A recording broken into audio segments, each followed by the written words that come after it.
The forest was silent in a way that forest shouldn't be. No birds. No wind through leaves. Just the kind of stillness that makes soldiers check their weapons and scan the treeline with fingers tensed near triggers. It was March 1945, and German forces defending the Rhineland had learned to recognize this particular silence. The one that preceded Allied artillery barrages, the one that meant you had perhaps 2 minutes to find cover before the earth began tearing itself apart. They heard it coming from the west. A low rumble at first, like distant thunder building into something more terrible. Then the distinctive shriek of incoming shells, dozens of them, perhaps hundreds, the sound every soldier in this war had learned to fear with an immediacy that bypassed conscious thought and went straight to the animal brain that understood danger and death. The German defensive positions erupted into controlled chaos. Officers shouting orders. Men diving for prepared shelters. Machine gun crews abandoning their positions to seek cover from explosions that would turn this forest into a killing ground of shattered trees and flying shrapnel. But the explosions never came. The shells that should have been tearing through the canopy, detonating against the forest floor, sending lethal fragments through flesh and bone. Those shells weren't there. What the German soldiers were hearing, what had sent hundreds of them scrambling for cover and abandoning defensive positions that had been days in the preparing, was sound. Just sound. 3 miles away, hidden behind a ridgeline, American engineers operated a device that weighed less than 300 pounds and had never been designed as a weapon. It was a mobile sound system, essentially a collection of speakers mounted on a half-track, connected to amplifiers and a playback system that could project recorded audio at volumes previously thought impossible to achieve in field conditions. What those speakers were broadcasting was a 23-minute recording made at an American artillery range weeks earlier, capturing the acoustic signature of a major bombardment with precision-calibrated microphones. The shriek of shells, the rush of air displaced by their passage, the timpani of multiple calibers firing in sequence, all of it recorded, mastered, and now played back through speakers positioned to make the sound appear to originate from where actual artillery would be positioned. The German forces who'd abandoned their positions heard exactly what they expected to hear before an attack. Their training, their experience, their survival instincts all confirmed what their ears reported. Incoming artillery, massive barrage, seconds until impact, move now or die. But there was no artillery. No shells. No explosions coming. Just a recording of explosions that had happened weeks ago hundreds of miles away, now weaponized through the simple expedient of making men believe something was happening that wasn't happening at all. This is the story of how sound became a weapon more effective than the firepower it simulated. How a technology developed for entertainment and communication was transformed into a tool that could empty defensive positions, create panic in experienced troops, and change battlefield outcomes without firing a single actual round. How the most devastating barrage wasn't one that destroyed material targets, but one that destroyed the enemy's confidence in their own perception of reality. Because in the closing months of World War II, Allied forces had discovered something that would reshape military thinking about psychological warfare. You don't need to actually attack if you can convince the enemy an attack is happening. You don't need explosives if you can generate the sound of explosives with sufficient fidelity that trained soldiers can't distinguish between acoustic simulation and ballistic reality. The invisible weapon wasn't invisible at all. It was perfectly audible. That was the point. The technology that made this possible had its origins far from any battlefield, in the civilian entertainment industry's pursuit of ever more immersive audio experiences. By the early 1940s, public address systems had evolved significantly from the simple megaphones and acoustic horns of earlier decades. The development of high-fidelity microphones, vacuum tube amplifiers, and directional speaker systems had created the possibility of reproducing sound with unprecedented accuracy and volume. Movie theaters used these systems to create immersive audio environments. Political rallies used them to project speakers' voices to crowds of thousands. But the military applications weren't immediately obvious to most observers. Sound was communication, entertainment, perhaps propaganda. The idea that it could serve as a battlefield weapon, not just to communicate orders or broadcast propaganda, but to actually alter tactical situations through pure acoustic deception, required a conceptual leap that civilian audio engineers hadn't made. That leap came from a different direction entirely. British military deception units, experimenting with methods to simulate military activity, had discovered that sound could be as valuable as visual deception in creating false impressions of force presence and activity. Early experiments involved crude recordings of tank engines and troop movements, played through basic speaker systems to suggest military concentrations that didn't exist. These early efforts were limited by available technology. The recordings were low fidelity, the speakers underpowered, the playback systems unreliable. But they demonstrated a principle: enemy forces monitoring activity through sound, listening posts, forward observers, reconnaissance patrols, could be deceived about what was happening if the acoustic signature was convincing enough. American engineers, inheriting these British concepts, approached the problem with the industrial and technical resources that characterized American war production. If sound deception was limited by technology, then the solution was better technology. More powerful amplifiers. Higher fidelity recording equipment. Speaker systems capable of projecting sound at distances and volumes that would be tactically useful. The result was designated the heater, an unfortunate name that gave no indication of what the device actually did. It consisted of multiple speaker arrays mounted on modified half-track vehicles, each capable of producing sound pressure levels that could be heard miles away under favorable atmospheric conditions. The speakers were directional, allowing operators to project sound toward specific targets while minimizing backwash that would reveal the source location. The recording equipment was equally sophisticated. Engineers developed what amounted to mobile recording studios that could be brought to artillery ranges, tank training facilities, anywhere military sounds occurred naturally. They recorded not just single sounds but complete acoustic environments, the layered complexity of multiple weapons firing simultaneously, the Doppler shift of shells in flight, the reverberations and echoes that characterized real combat audio. What they created wasn't just recordings, it was acoustic simulation accurate enough that even experienced soldiers, hearing it under battlefield stress, would interpret it as the real thing. But technology alone couldn't make this deception work. It required understanding how soldiers process acoustic information in combat, how they distinguish between different types of sounds, what audio cues trigger specific responses. This understanding came partly from academic research in psychoacoustics, the study of how humans perceive sound, and partly from interviewing soldiers about their combat experiences. What sounds did they find most threatening? How did they distinguish between different weapons? What acoustic characteristics made them take cover, call for support, or reposition? The answers revealed something fascinating about human acoustic perception. We're remarkably good at identifying specific sounds we've heard before, but remarkably bad at questioning whether those sounds are genuine if they occur in contexts where we expect them. A soldier who's experienced artillery bombardment develops almost instantaneous recognition of the sound of incoming shells. The particular frequency of the shriek, the way the sound builds as the shell approaches, the pattern of multiple shells arriving in sequence. These become hardwired associations between sound and imminent danger. When that sound is heard, the response is automatic. You don't consciously analyze whether it's genuine. You move. This automatic response was what the acoustic deception exploited. By reproducing the sound with sufficient fidelity that it triggered this trained response, you could make soldiers react to simulated attacks as though they were real. The deception didn't require perfect simulation. It just required simulation good enough that under stress, in tactical situations where soldiers expected attacks to occur, the acoustic cues would be accepted as genuine rather than questioned. The technical challenge was matching not just the sound of individual weapons but the complete acoustic environment of combat. Artillery doesn't fire in isolation. It's accompanied by the sound of the guns firing, shells in flight, impacts occurring in sequence or simultaneously depending on firing patterns. Tank columns produce not just engine noise but the sound of treads on various surfaces, the squeak of suspension, the metallic clanking of equipment. American recording engineers spent months capturing these layered soundscapes, using multiple microphones to record spatial audio that would sound realistic when played back through speaker arrays. They studied how sound reflected off terrain features, how atmospheric conditions affected propagation, how different ground surfaces influenced acoustic characteristics. What they were creating was essentially audio special effects for a production where the audience was enemy forces and a poor review meant the deception failed. The first operational use of this technology revealed both its potential and its limitations.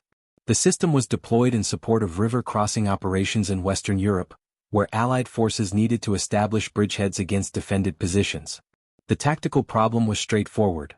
German forces could observe river crossing points and concentrate fire on any attempt to build bridges or ferry troops across. Previous crossings had resulted in heavy casualties when defenders directed artillery fire against troops at their most vulnerable.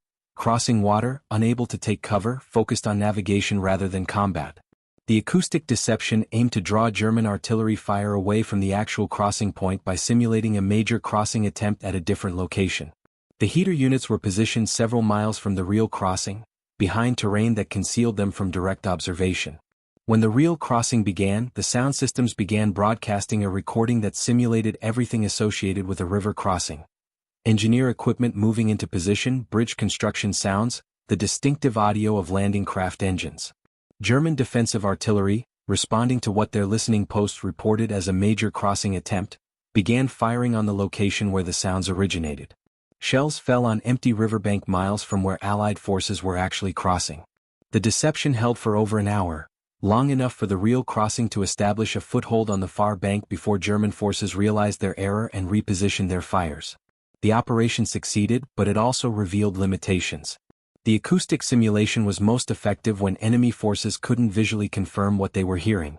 Daylight operations in clear weather with good visibility to the simulated location allowed observers to eventually notice the absence of actual activity. The deception worked best at night, in poor weather, in terrain where visual observation was limited, conditions where soldiers had to rely primarily on acoustic cues to understand what was happening around them. It also became clear that the simulation needed to align with enemy expectations. You couldn't just play artillery sounds randomly and expect them to be believed. The sounds had to make tactical sense, occurring in locations where attacks would logically happen, with timing and intensity consistent with Allied operational patterns, integrated with real activities that enemy intelligence would be monitoring. This meant acoustic deception couldn't operate in isolation. It needed to be coordinated with other deception activities, radio traffic suggesting preparations for operations at the false location, visible movement of supplies or equipment, all the signatures of genuine military activity except the actual presence of the forces being simulated. The forest operation that would demonstrate the technology's full potential came in March 1945, as Allied forces approached the Rhine River against increasingly desperate German resistance. The tactical situation was complex. German forces had established defensive positions in forested terrain that provided excellent cover and concealment. Previous attempts to dislodge them through conventional artillery bombardment had limited success. The forest canopy dispersed explosive effects, trees provided natural protection, and German forces had learned to dig defensive positions that could withstand all but direct hits. Assaulting these positions with infantry meant accepting heavy casualties. The defenders had interlocking fields of fire, prepared positions, and the advantage of familiarity with terrain. Allied command needed to either accept those casualties, invest time in systematic reduction of the positions through prolonged bombardment, or find a way to make the defenders abandon the positions without fighting for them. The acoustic deception offered a third option: convince German forces that the positions were about to be subjected to such overwhelming bombardment that staying would mean certain death, causing them to withdraw before the actual assault began. The challenge was that German forces in these positions were experienced troops who'd survived years of combat. They weren't likely to abandon prepared defenses based on dubious intelligence or vague threats. The deception had to be immediately, viscerally convincing, had to trigger survival instincts stronger than training or discipline. The solution was to simulate the opening phase of a saturation bombardment, the type of massive, overwhelming artillery attack that preceded major Allied offensives. German troops had experienced these bombardments and knew their acoustic signature: the sound of dozens or hundreds of guns firing simultaneously from multiple positions, followed by the shriek of shells incoming from different trajectories, creating a sound environment that signaled this wasn't harassment fire or tactical adjustment but preparation for annihilation of everything in the target zone. The recordings used for this operation were the most sophisticated yet produced. They captured not just individual sounds but the acoustic chaos of truly massive artillery operations, the way sounds layered and overlapped, how some sounds masked others, the progression from initial salvos to sustained bombardment. Audio engineers had even included the sounds of different calibers, light, medium, and heavy artillery, each with distinctive acoustic characteristics that trained soldiers could identify. When the heater units activated, broadcasting this recording toward the German forest positions, the effect was immediate and more complete than Allied planners had dared hope. German troops, hearing what every aspect of their training and experience told them was the precursor to devastating bombardment, reacted as soldiers are trained to react. They sought cover. But the defensive positions they dug were designed to protect against direct fire and moderate artillery, not the sustained saturation bombardment the acoustic signature suggested was incoming. Officers faced an impossible decision: stay in positions that would offer inadequate protection against the indicated level of fire, or withdraw to better cover and potentially cede terrain without fighting. The sound continued, building in intensity, the recording designed to suggest progressively heavier fire incoming. Some units began withdrawing on their own initiative, not waiting for orders as individual survival instinct overrode organizational discipline. The tactical impact was precisely what Allied planners had intended. When actual Allied forces advanced into the forest positions approximately 30 minutes after the acoustic bombardment ended, they found many positions abandoned or held by minimal forces. What should have been a costly assault against prepared defenses became a relatively unopposed advance into terrain the defenders had voluntarily ceded. German forces that withdrew recognized eventually that no actual bombardment had occurred. But by that time the defensive line had collapsed. Positions that had been mutually supporting were now isolated. Forces that had withdrawn couldn't simply return. Allied forces now occupied the terrain they'd abandoned. The acoustic deception had created a tactical advantage that couldn't be reversed even after the deception was recognized.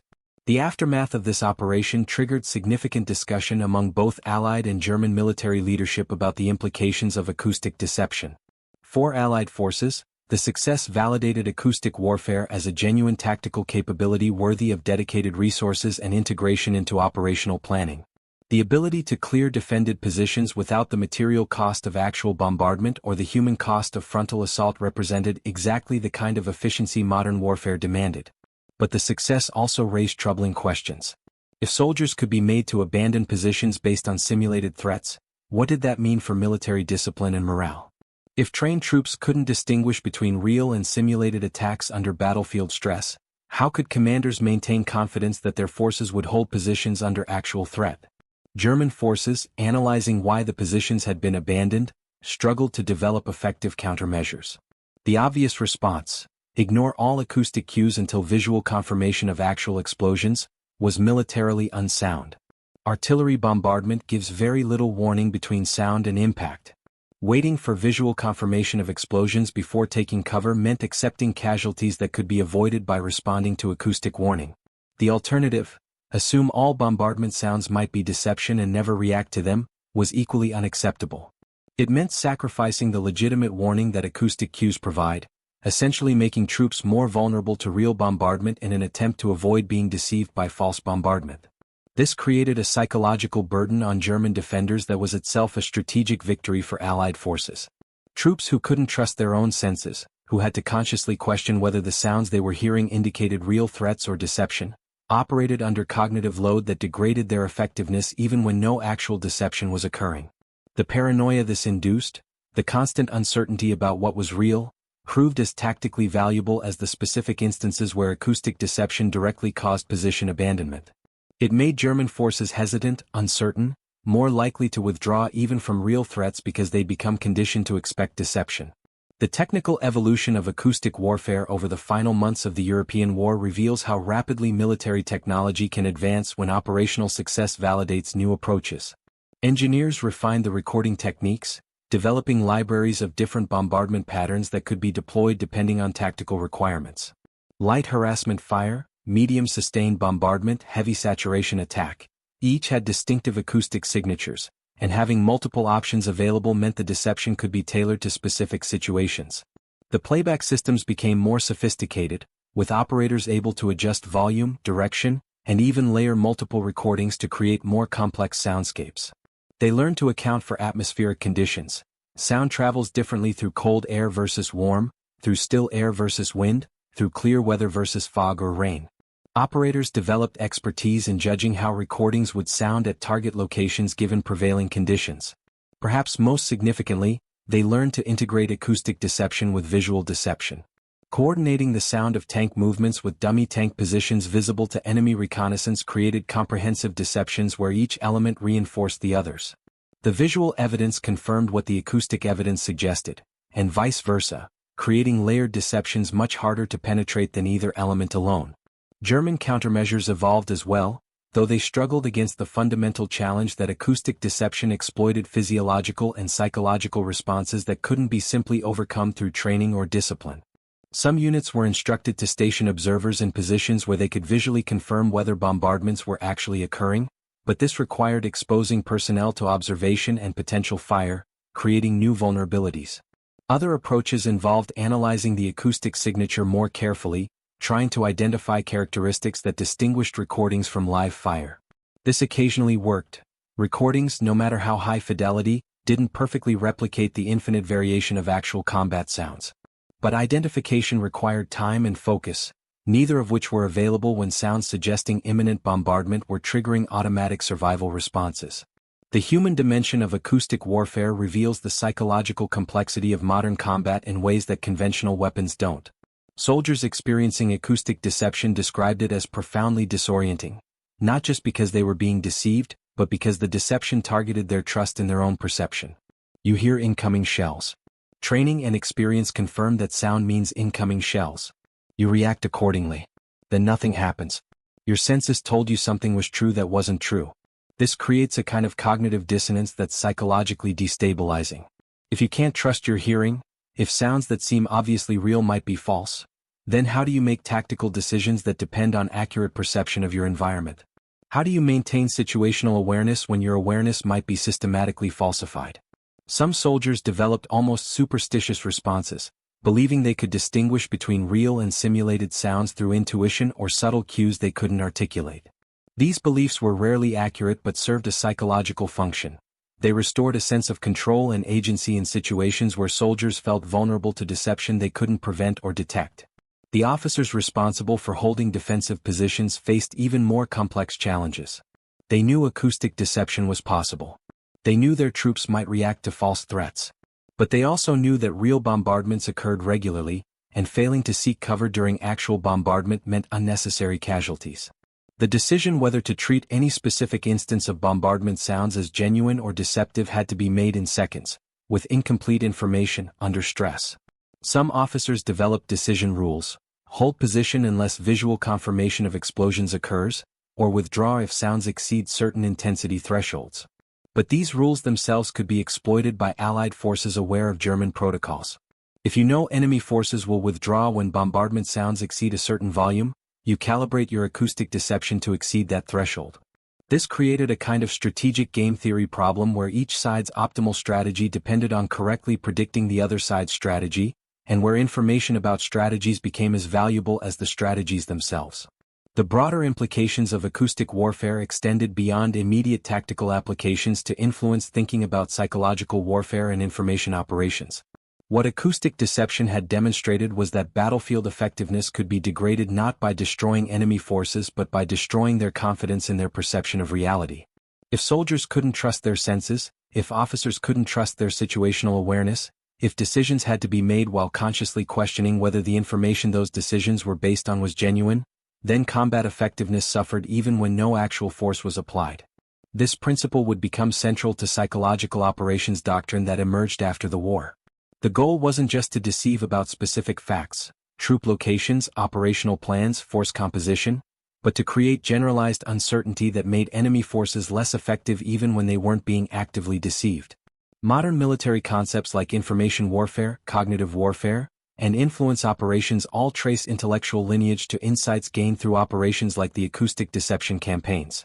The recognition that perception could be weaponized, that reality and simulation could be deliberately blurred, that the human cognitive system had exploitable vulnerabilities, these became foundational principles for entire domains of military activity.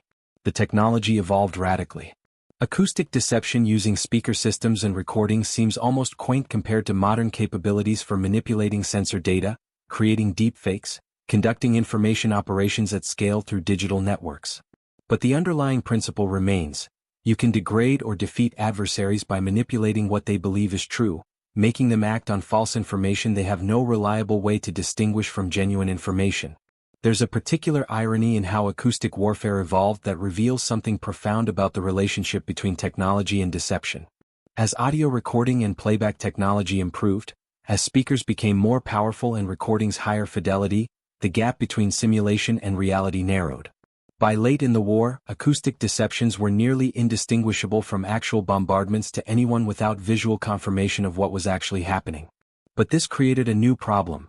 If simulations became too effective, if they were too frequently used, enemy forces would adapt. They'd become more skeptical of acoustic cues, more reliant on visual confirmation, more willing to accept casualties from not taking cover in exchange for not being deceived. This meant acoustic deception couldn't be used constantly. It had to be deployed selectively in situations where it would be unexpected, where enemy forces hadn't yet developed adaptive responses. Overuse would degrade effectiveness through habituation and countermeasure development. This pattern, initial effectiveness of deception, followed by enemy adaptation, requiring evolution of the deception to maintain effectiveness, would become characteristic of all forms of information warfare. Deceptions work until they're understood, at which point they must evolve to exploit new vulnerabilities or attack the same vulnerabilities through new methods.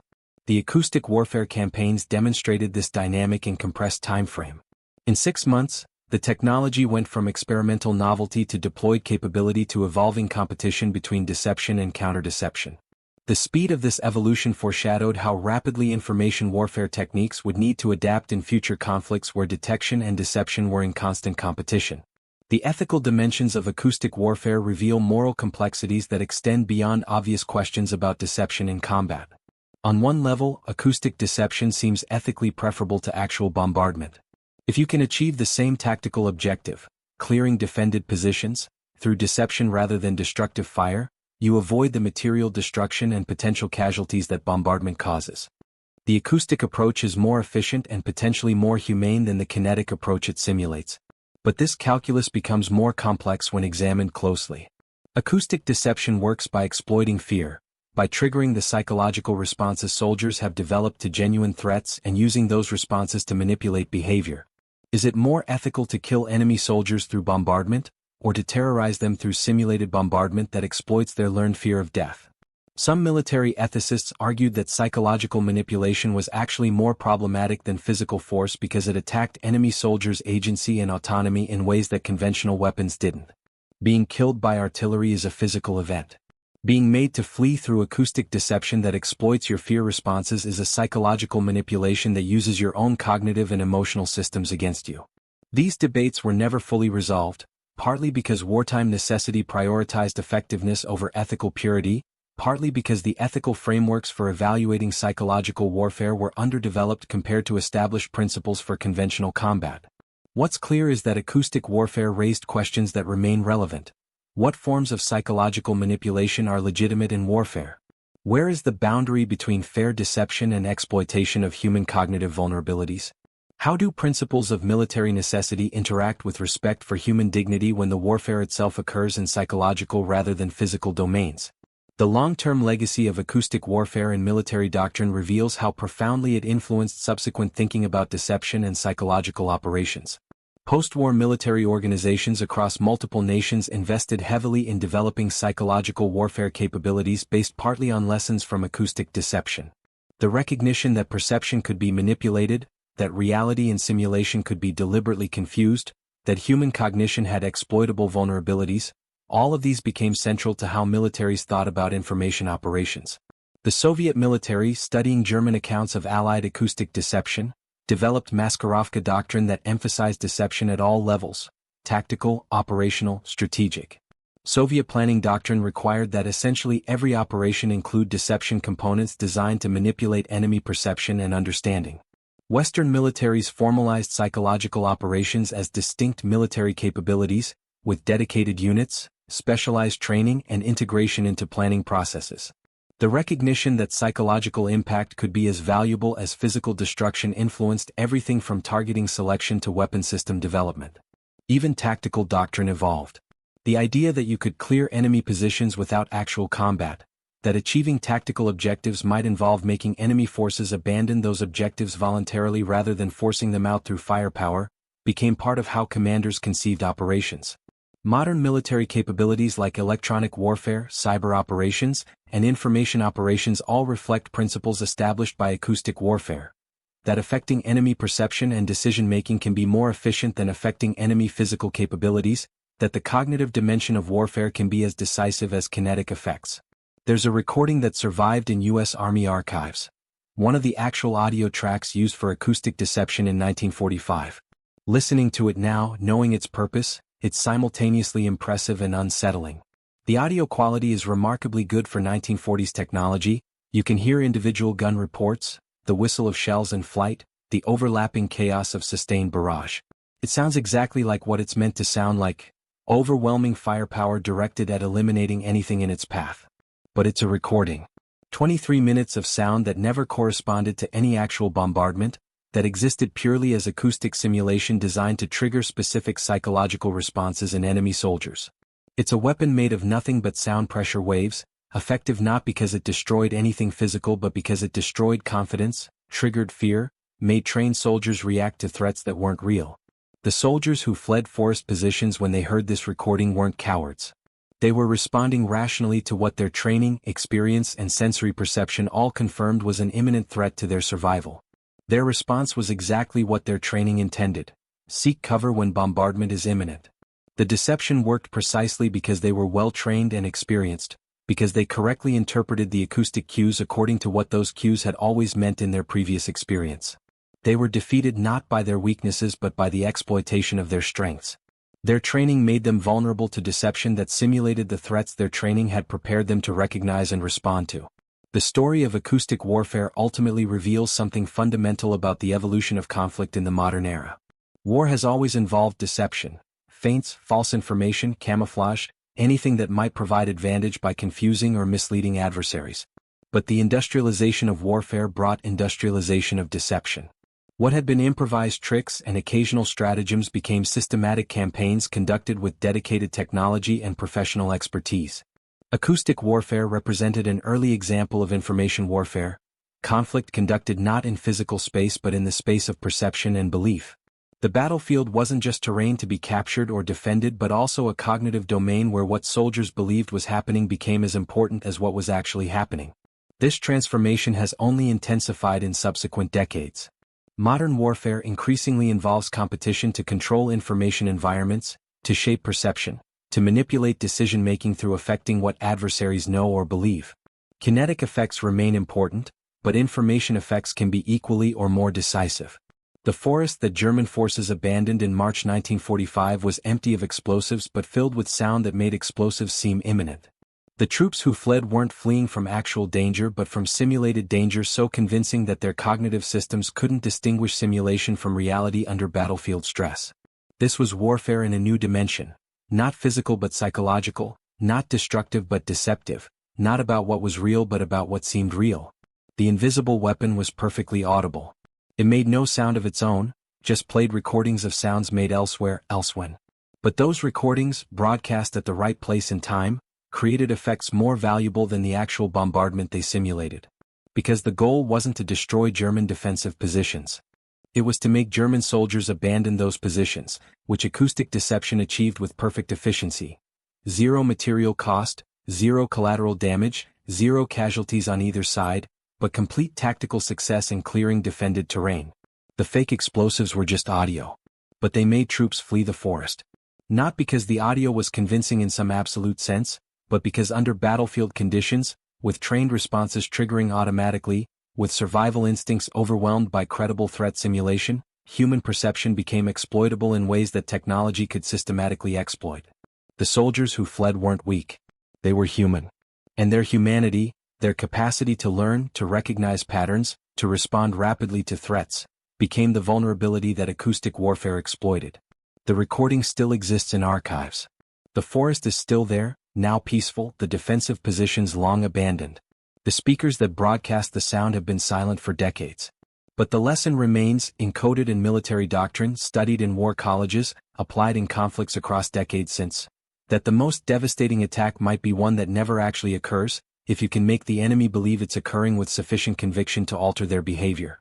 The sound of nothing became something more powerful than the something it pretended to be.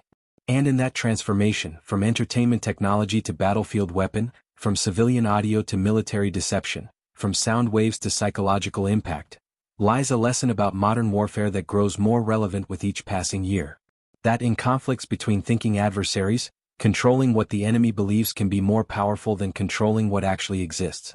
That perception can be weaponized as thoroughly as any physical force. That the invisible weapons aren't always invisible, sometimes they're perfectly audible. You just have to listen carefully enough to hear the absence of what the sound pretends to be.